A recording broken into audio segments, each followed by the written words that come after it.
Jeff sat at the round table. The counsellor sat across from him. "So how do you like Red Hill School?" she asked. He stared straight ahead.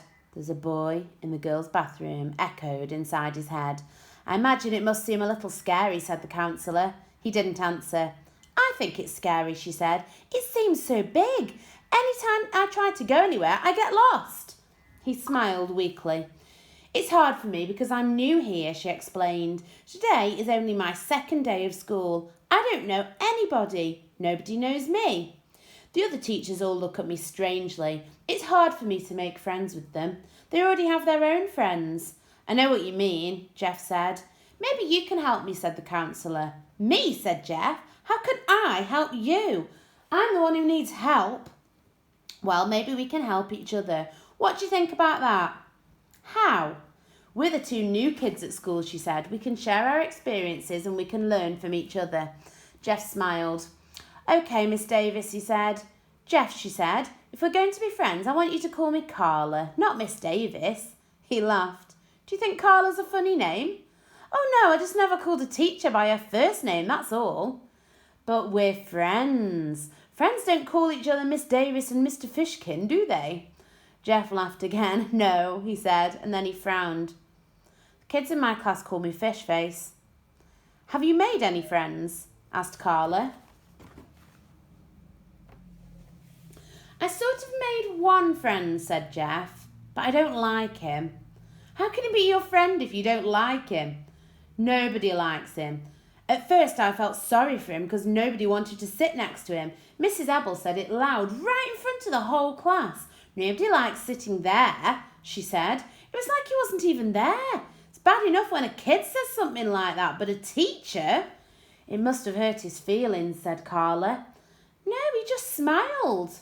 "He may have been smiling on the outside, but do you think he really was smiling on the inside?" "I don't know, I guess not. I guess that's why I tried to be friends with him.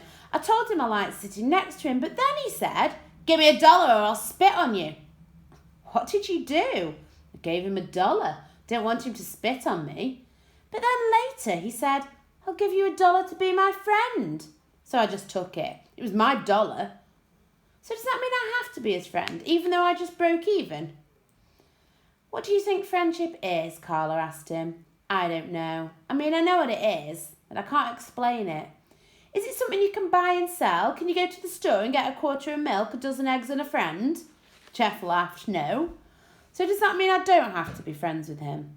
"I won't tell you what to do," said Carla. "All I can do is help you think for yourself." "I don't know if Bradley wants to be my friend," said Jeff.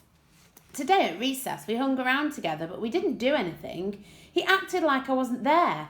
Then, when it started to rain, he ran around trying to push little kids into the mud." "Could you share your feelings with him?" asked Carla. "That's the real way to build a friendship, by talking, by being honest, and by sharing your feelings.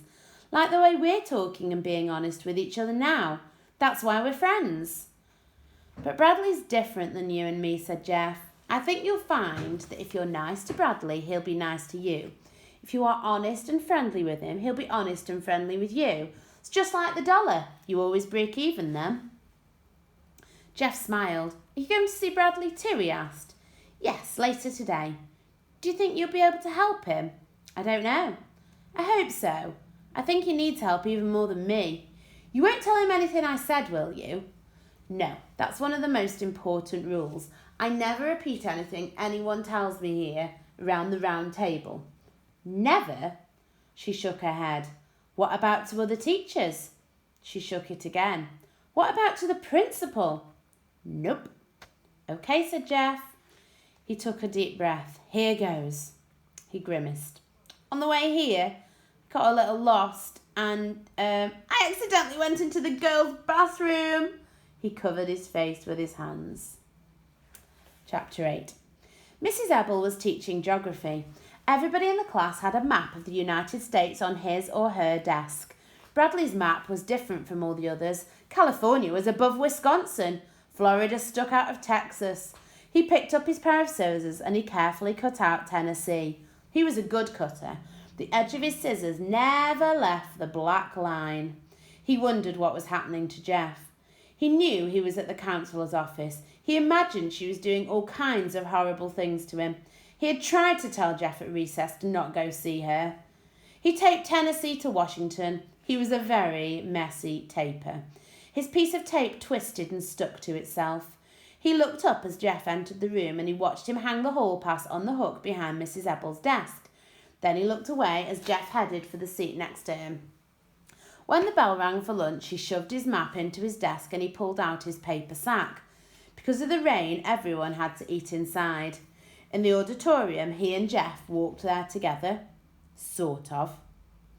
He's walking next to me, Bradley thought, but I'm not walking next to him. The auditorium was hot, steamy and noisy. Long tables with benches had been set up across the room. "Where do you want to sit?" asked Jeff. Bradley ignored him. He stood on his tiptoes and he looked around the room as if he was trying to locate his real friends.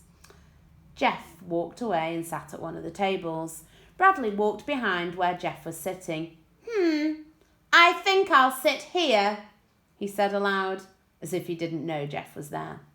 He stepped over the bench and he sat down next to him. "Hi," said Jeff. Bradley faced him for the first time. "Oh, it's you," he said.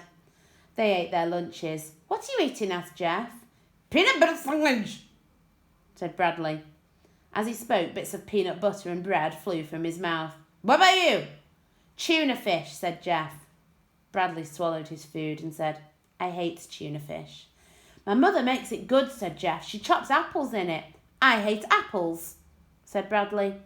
He sucked the last drop of milk through his straw, then he continued to suck, making a gurgling noise. Sitting 2 tables away from Jeff and Bradley were 3 girls, Melinda Birch, Laurie Weston and Colleen Verygold. They were talking and laughing about something funny that had happened to Colleen that morning. What do you think it is? You can't answer. Colleen, who had red hair and a freckled face, covered her mouth with her hand. "There he is!" she whispered. "It's him." "Where?" asked Laurie. "Don't look at him," said Colleen. "He's right there sitting next to Bradley Chalkers." "Bradley Chalkers," said Laurie. "I think I'm going to throw up." "Don't look," whispered Colleen.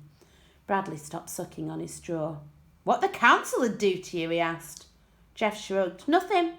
"Did she yell a lot? Was she mean and ugly?" "No, she was nice. I think you'll like her." "Me?" asked Bradley. "I'm not going to see her. I didn't do anything wrong." "She's good at helping you solve your problems," said Jeff. "I don't have any problems," said Bradley. He bit ferociously into a red delicious apple. "I thought you said you hated apples," said Jeff. Bradley shoved the apple back inside the paper sack. "That wasn't an apple," he said. "It was a banana." Jeff's face suddenly changed colour, first white and then bright red. "Oh, I think he sees you," said Melinda. Laurie laughed. Colleen blushed. "Come on," said Laurie. "Let's go talk to him." She stood up. Laurie Weston was a short, skinny girl with long, straight black hair. Melinda got up from the table too. She was nearly twice the size of Laurie. She had short brown hair. "No, don't go," pleaded Colleen. "What's the matter?" asked Bradley. "Nothing," said Jeff. "So did I miss anything in class?" "No, Mrs. Ebble gave everybody a map." "I got one." "Don't lose it," said Bradley. "Mrs. Ebble wants them back." 2 girls were giggling behind them. Jeff and Bradley turned around. "Colleen thinks you're cute," said Laurie. Jeff blushed. "Who?" he asked. The girls laughed. "What's your name?" asked Melinda. Jeff blushed again. "Colleen wants to know," said Laurie. Then she and Melinda laughed again. "He doesn't have a name," said Bradley, coming to Jeff's rescue. He hated Laurie. She had the biggest mouth in the whole school. She was always laughing too. He could hear her laugh from one end of the school to the other. "Ew, Bradley Chalkers," said Laurie, holding her nose.